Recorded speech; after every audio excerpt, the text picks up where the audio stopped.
Kaj bi morali torej mladi vedeti o trgu dela, pa jim tega nihče ne pove? Ja, pravzaprav je trg dela zelo dinamična stvar in je zelo drugačna, kot je bila včasih, ko smo bili mladi. Se pravi, ni več ena služba za celo življenje, ni več samo diploma in ocene, ampak delodajalci vedno bolj poleg tega iščejo znanja, spretnosti, kompetence, timsko delo, sodelovanje, prilagodljivost. Večkrat se učiti bojstri prihodnosti. Tole poklici, bojstri. To je odličen projekt, da se lahko preizkusite, naredite napako, pokažete, kako ste sodelovalni. To so kompetence, ki so to, kar trg dela potrebuje v prihodnosti. V prihodnost nišče ne vidi.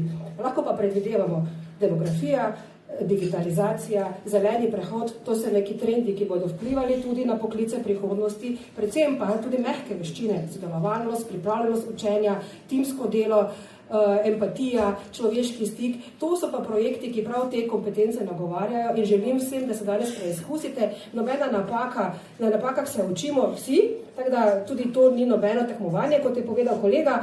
Vsem uspešno in čestitke in Zavod za zaposlovanje pomaga ne samo pri brezposelnosti, ampak pri pametnih kariernih odločitvah. Hvala.